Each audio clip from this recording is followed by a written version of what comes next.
ওই সময় ইব্রাহিমকে আগুন জ্বালাইতে পারে নাই, এই জামানাতেও মুসলমানকে আগুনে জ্বালাইতে পারবে না। বলেন সুবহানাল্লাহ। डॉक्टर इकबाल बोलें आज भी हो जो इब्राहिम का ईमा पैदा आग कर सकती है एक अंदाज़े गुलसिता पैदा। डॉक्टर इकबाल बोलते हैं पैगम्बर इब्राहिम যেমন বারবার পরীক্ষা দিয়ে নিজের পরীক্ষায় তিনি উত্তীর্ণ হয়েছেন, আগুনের ভিতরে যাচ্ছেন তারপরেও ভয় নাই, দিলের ভিতরে মালিক আছে, আল্লাহ আছে, আল্লাহর উপরে ভর করে যখন পয়গম্বর ইব্রাহিম আগুনের ভিতরে যাচ্ছেন, আগুন যেমনি জ্বালাতে পারে নাই, আজকেও যদি এই সময়ের ভিতরে যদি এমন কোনো মুসলমান পাওয়া যায় কেউ আগুন জ্বালাইতে পারবে না। সুবহানাল্লাহ বললেন না? দুনিয়ার আগুনই যদি জ্বালাইতে না পারে তাহলে দোজখের আগুন কি জ্বালাইতে পারবে? না, আদেশ নেই আল্লাহর কাছে, কারণ ঈমান বড় শক্ত। পয়গম্বর ইব্রাহিম আগুন থেকে বের হয়ে আসলেন। এক বর্ণনায় পাওয়া যায় নমরুদ তো ভয় পেয়ে গেছে, হায় হায় যে ইব্রাহিমকে আগুনে জ্বালায় না, ওই ইব্রাহিমকে যদি কেউ কষ্ট দেয় তাহলে আসমান থেকে গজব আসবে, তার উপরে শাস্তি আসবে। আমি তো নিজেও জানি আমি বড় খোদা না, আমি তো 2 নম্বর খোদা। এই জন্য নমরুদ এখন তার রাষ্ট্রের ভিতরে আইন চালু করলো, বলে ইব্রাহিমের সাথে কেউ কথা বলবা না, ইব্রাহিমের কাছে কেউ যাইবা না। যদি ইব্রাহিমের কাছে যাও ইব্রাহিমকে তো শাস্তি দেব না, তোমারে শাস্তি দেব। যখন দেখবেন আলেমদেরকে দমায় রাখতে পারে না তখন বলে আলেমের কাছে যায়ও না, কারণ আলেমের কাছে গেলেই তো তার ভিতরে সুন্নতে নবী ঢুকে যাবে, আলেমের কাছে গেলেই তো তার মসজিদে আসতে মন চাবে, আলেমের কাছে গেলেই তো তার ভালো ভালো কাজ করতে মন চাবে। এই জন্য আলেমদেরকে নিয়ে জেলখানায় ভরে রাখে যাতে আলেমের কাছে কেউ গিয়ে না বসে। কি ঠিক না বা ঠিক বলেন? আলেমের কাছে যাইতে দিতে চায় না মানুষ, যাওয়া যাবে না, গেলেই অবস্থা পরিবর্তন হয়ে যাবে। যেমন মক্কার জমিনের কাফেরেরা বলে, কয় হায় হায় ওই পাগলের কাছে যেও না, মুহাম্মাদের কাছে যেও না, মুহাম্মাদের কাছে গেলেই মানুষ পরিবর্তন হয়ে ঈমানওয়ালা হয়ে যায়। বলেন সুবহানাল্লাহ। পরিস্থিতিটা এমন হয়ে গেল ইরাকের ভিতরে কেউ আর পয়গম্বর ইব্রাহিমের কাছে যায় না। এই কারণে আল্লাহ পাক রব্বুল আলামিন বললেন, ও ইব্রাহিম, তাওহীদের দাওয়াত ইরাকের ভিতরে দেওয়ার মতো পরিবেশ আর নাই, যাও যাও এই জমিন থেকে, আমি যে দামি জমিন একটা রেখেছি আকসা, ওই আকসার জমিনের ভিতরে তুমি চলে যাও। যে জমিনের কথা আল্লাহ পাক রব্বুল আলামিন কোরআনুল কারীমের ভিতরে বলেছেন। আল্লাহ বলেন সুবহানাল্লাযী আসরা বিআবদিহি লাইলাম মিনাল মাসজিদিল হারাম ইলাল মাসজিদিল আকসা। এরপরে আল্লাহ বলেন আল্লাযী বারাকনা হাওলাহু লিনুরিয়াহু মিন আয়াতিনা। আল্লাহু আকবার বলেন।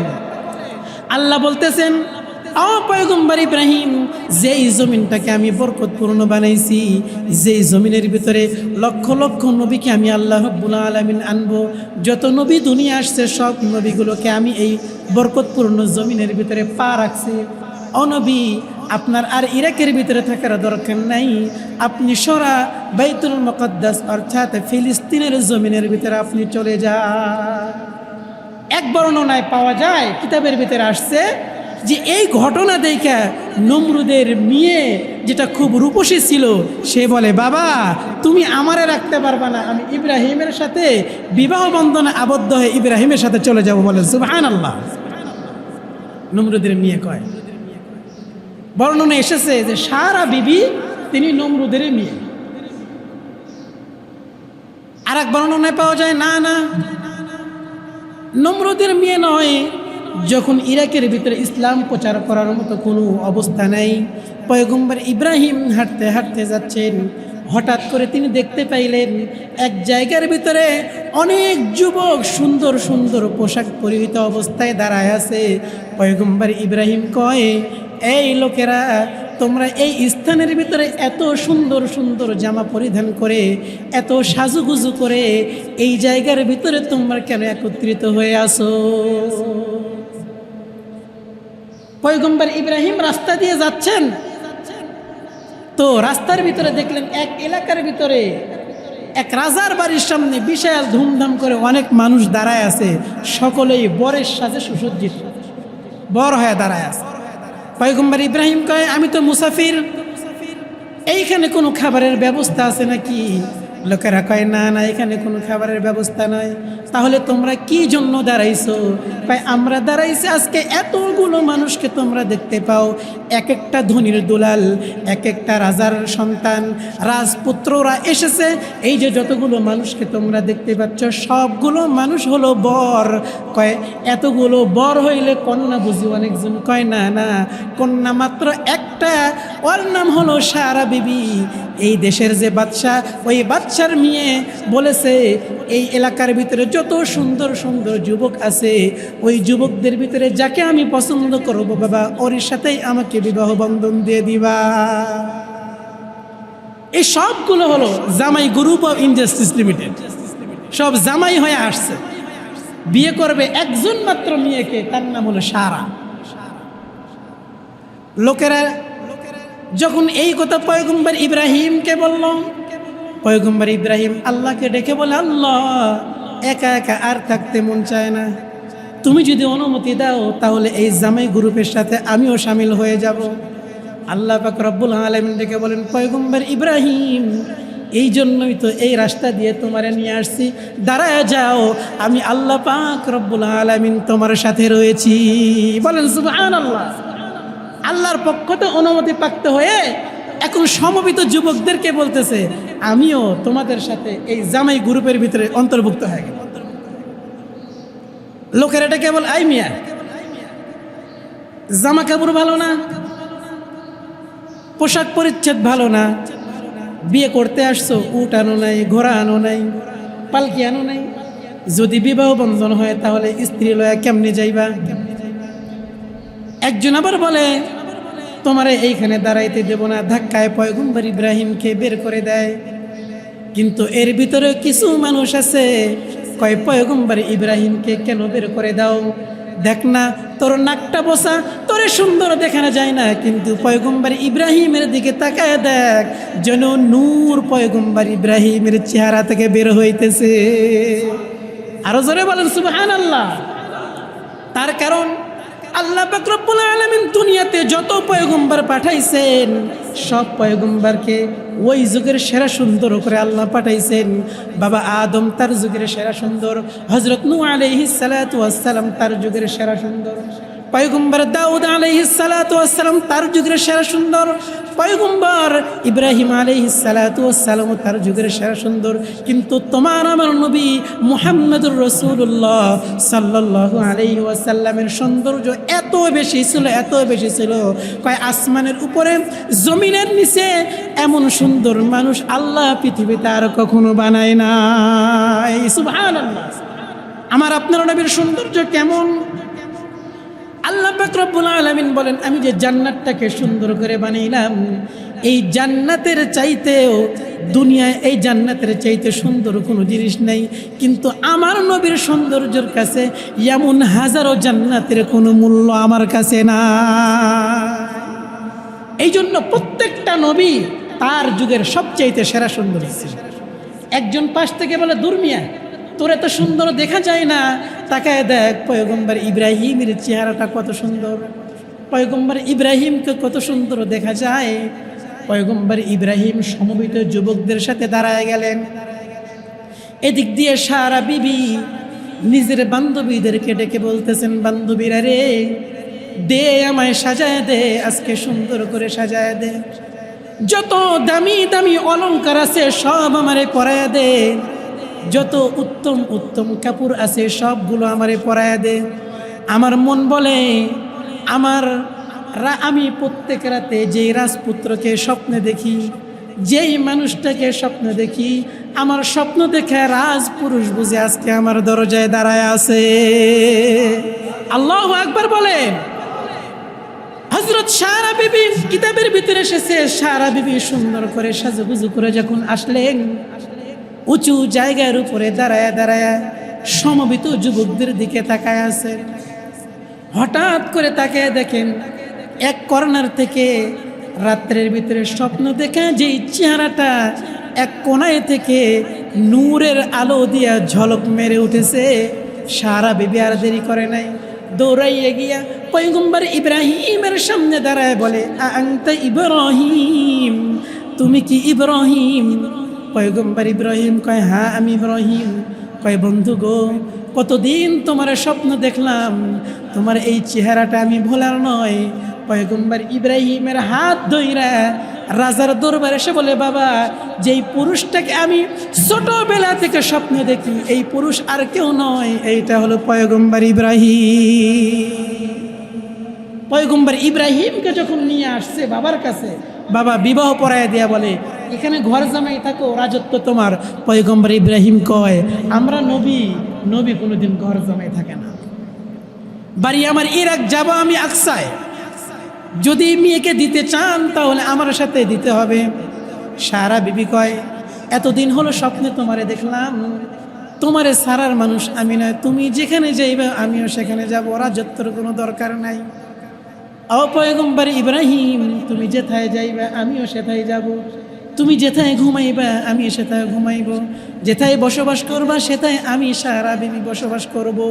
আর দেরি নয়, চলো চলো ও ইব্রাহিম, যেথায় তুমি যাইবা আমি সারা বিবি সেখানে চলে যাব। আওয়াজ দিয়ে বলেন না সুবহানাল্লাহ। আমিও সেখানে যাব। পয়গম্বর ইব্রাহিম সারা বিবিকে সাথে করে নিয়ে এক জালেম বাচ্চার রাজত্বে যে যখন অতিক্রম করতেছিলেন, ওই জালেম বাচ্চা আবার সুন্দরী নারীদের পাইলে তাদেরকে ধরে নিয়ে গিয়ে তার সাথে ব্যভিচারে লিপ্ত হতো। পয়গম্বর ইব্রাহিমের বিবিকেও ধরে ফেলছে, কিন্তু আল্লাহর কুদরত, পয়গম্বর ইব্রাহিমের স্ত্রীর শরীরের দিকে যখন হাত বাড়াইছে, আল্লাহ পাক রব্বুল আলামিন বাচ্চার হাতকে প্যারালাইজ বানায় দিয়েছে। বলে সুবহানাল্লাহ। দিবেই না কেন? যেই নবীর জন্য আল্লাহ পাক আগুনকে ফুল বাগান বানাইতে পারে, তার ইজ্জত বুঝি আল্লাহ তাআলা নষ্ট করে দিবে? কখনো না। কিতাবের ভিতরে পাওয়া যায়, তাফসীরের ভিতরে এসেছে, বহু তাফসীরে কিতাবের ভিতরে এসেছে, পয়গম্বর ইব্রাহিমের বিবি সারা বিবিকে যখন ভিতরে নিয়ে গেছে, হযরত পয়গম্বর ইব্রাহিম একদম লাইভ টেলিভিশনের ভিতরে আল্লাহ পাক তার চোখের ভিতরে দেখায় দিচ্ছেন ঘরের ভিতরে কি হইতেছে। বলেন সুবহানাল্লাহ। যখন তার হাত প্যারালাইজড হয়ে গেছে, কিরে কি মানুষ নিয়ে এসে, জিন নাকি এটা, যে যার দিকে হাত বাড়াইলাম আর হাত প্যারালাইজড হয়ে গেল? লোকেরা বলে, এও পাক পবিত্র মানুষ, এর স্বামী আরো পাক পবিত্র মানুষ। বলেন সুবহানাল্লাহ। বাচ্চা ডেকে বলে, ওগো ইব্রাহিম, তুমি বড় নেক মানুষ, তোমার স্ত্রীও নেক মানুষ, আমার জন্য দোয়া করো, আল্লাহ পাক যেন আমার এই হাতটা প্যারালাইজটাকে ভালো বানায় দেয়। সত্য সত্যই পয়গম্বর ইব্রাহিম যখন দোয়া করলেন, তার হাতটা সুন্দর হয়ে গেল, ভালো হয়ে গেল। কারণ পয়গম্বরদের যে জবান, এই জবান দ্বারা আল্লাহর কাছে যা দোয়া করে, যিনি কবুল করে নেন তিনি কে? জোরে বলে। এখন বাচ্চা, জালেম বাচ্চা বলতেছে, পয়গম্বর ইব্রাহিম, তোমার কুদরত তো প্রকাশ পাওয়া গেছে, তোমার সাথে একটা আত্মীয়তার বন্ধন করা দরকার। বলে, কেমনে করবেন?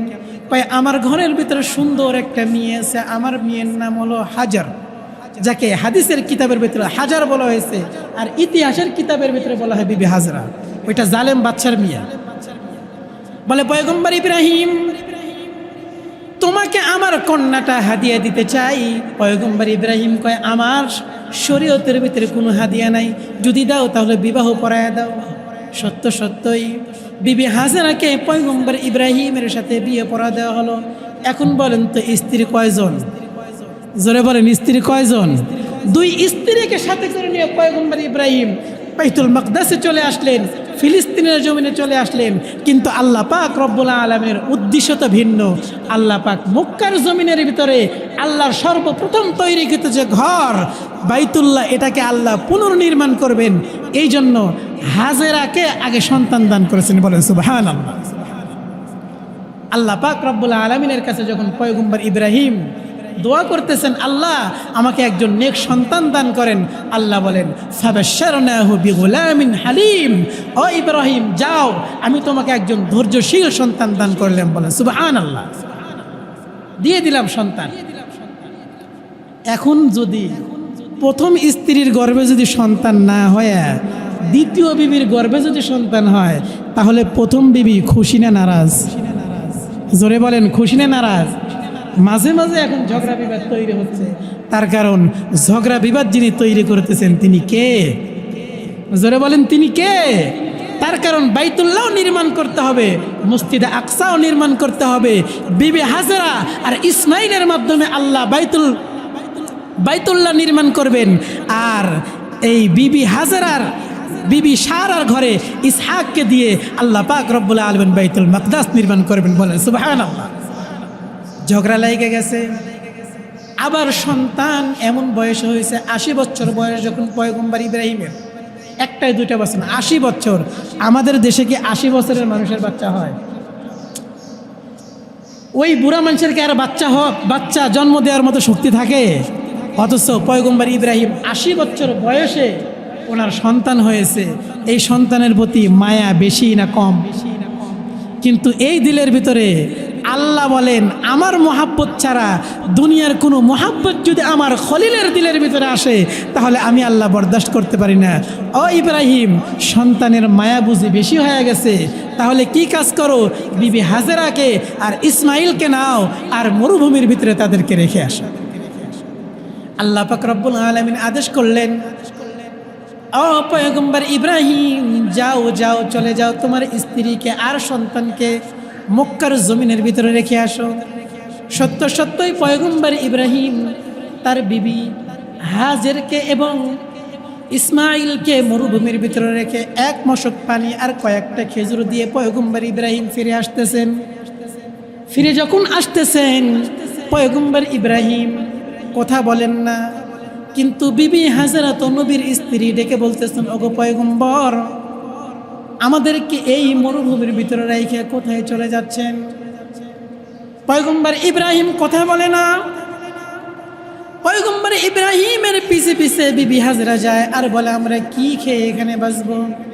পানি নাই, খেজুর নাই, খাবার দাবারের কিছু নেই। পয়গম্বর ও ইব্রাহিম বলেন, আমাদেরকে আপনি রেখে যাচ্ছেন, কেন রেখে যাচ্ছেন?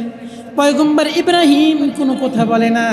কিছুদূর যাওয়ার পরে বিবি হাজের ডেকে বলে, ওগো পয়গম্বর, আপনি যে আমাদেরকে রেখে যাচ্ছেন, এটা কি আল্লাহর আদেশে রেখে যাচ্ছেন নাকি আপনার মনের বাসনায় আপনি রেখে যাচ্ছেন আমাদেরকে?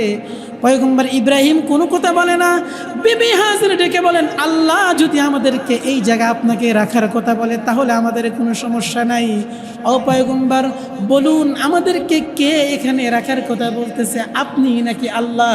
পয়গম্বর ইব্রাহিম কয়, আল্লাহ পাকের আদেশ হয়েছে, এই জন্য তোমাকে রেখে গেলাম। বিবি হাজেরার ঈমান বড় শক্ত। বিবি হাজেরা এখন বলতেছে, চিন্তা নাই, পেরেশানি নাই, এই বালুকময় জমিনের ভিতরেও যিনি রিজিক দিতে পারেন তিনি কে? আরো জোরে বলেন, তিনি কে? আরো জোরে বলেন, তিনি কে? কারণ জমিন থেকে রিজিকের ফয়সালা হয় না, আসমান থেকে আরশে আজিম থেকে সমস্ত মাখলুকাতের জন্য রিজিকের বন্টন করেন তিনি হলেন আল্লাহ।